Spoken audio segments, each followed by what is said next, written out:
A Christmas tree. Every Christmas tree has a story. In Duluth, our official Christmas tree is 128 feet tall. It's made of steel and has 150,000 LED lights on it at Bentleyville. There's another famous Christmas tree. This is a real one, about 50 feet tall. It stands with 17,000 lights on it and is seen by hundreds of thousands of people every year. It's in America's oldest park, the Boston Common, in downtown Boston. And this tree is meticulously chosen every year. The tradition goes back 103 years. The landowners that have the tree selected from their property burst with pride. The Christmas tree is cut and it's sent off to Boston with much fanfare. There are speeches, bagpipes are played, choirs of kids sing Christmas carols, and Santa Claus himself sends it off and on its way. And in Boston, when that tree shows up, it's the same thing. Declarations, speeches, bands play, children sing. Santa Claus welcomes the tree as it's put up and lit in the Boston Common. A tradition that goes back 103 years. Starting on December 6th, 1917, this story is about the conflagration that was going on overseas in Europe. Europe was trying to solve century-old issues with modern warfare. And it was World War I. America wasn't involved yet, but we had chosen a side. And those munitions, they were coming from the U.S. Of course, they couldn't come from a U.S. port. They had to come from someplace else, so that they wouldn't be traced back to a neutral country. That takes us to that December 6th morning. A French freighter, the Mont Blanc, was outbound, coming to the Narrows. Inbound was a Norwegian freighter, the Imo. The captains were going to pass port to starboard, starboard to port, port to port. They miscommunicated, and it was obvious what was going to happen, and it was going to be tragic.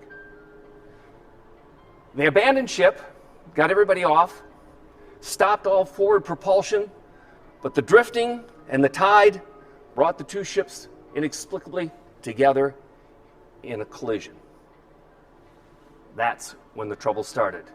The Mont Blanc was loaded right to the gunwales with the munitions of war.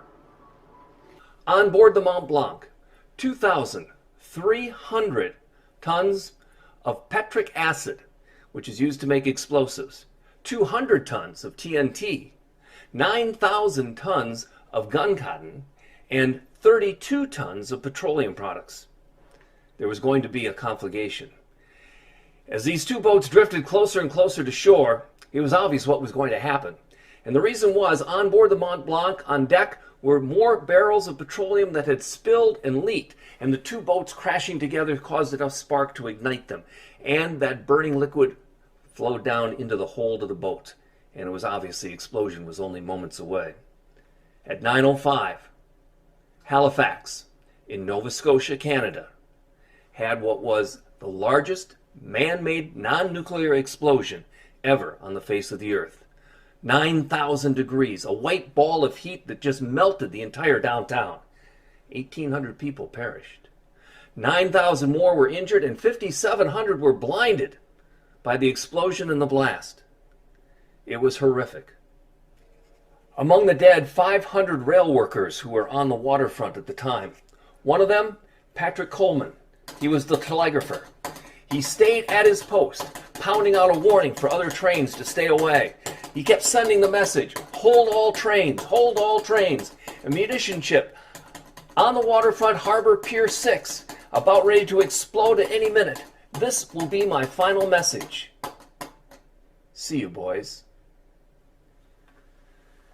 He did manage to stop one train that would have otherwise had 300 people coming to the station in downtown Halifax in Nova Scotia. And in Boston, Massachusetts, they immediately got the word. They got a train together. On that train, a coach filled with volunteer doctors, nurses, caregivers, first responders. The rest of the train was filled with every imaginable kind of medicine they could find, bandages, cots, blankets, mattresses, everything you would need to help the rescue people that were now in very bad way north on the border. The train left immediately the same day, arriving the very next day in Halifax, only to be met by a blizzard, and the train was stuck out of town. What remaining railroad workers were still alive came out and shovel by shovel freed that train so it could make it into downtown Halifax on its mercy mission. Meanwhile, the people on board were ripping up the sheets that were in the sleeping compartments to make more bandages when they saw the horrific destruction of the blast. Halifax survived. A year later, though, there were still homeless people, several thousand. The destruction was so intense. There were shock waves felt from this 50 miles away from the epicenter. Windows were smashed. A piece of the ship flew 3.5 miles inland. That's how bad the blast was. But the people of Boston were there for Halifax. So that next Christmas time in 1918, there was very little that Halifax had to give. But they gave what they had. They went into the forest, cut the finest Christmas tree they could find, loaded it up, shipped it to their friends in Boston who would come to their rescue a year earlier. And that began the tradition of the Boston Christmas tree that continues to this day. This very special time of year, a very special story. Well, this is the time of year that we think about other people. So the best way to think about other people is to take care of them by, remember, it's not a task to wear a mask, it's the right thing to do. We practice social distancing when we tape these. Josh is in New Jersey right now doing this with a telephoto lens. In the meantime, you can do what you have to do, which is wash your hands, cover your coughs, don't touch your face, keep that social distance, and above all, let's take care of each other.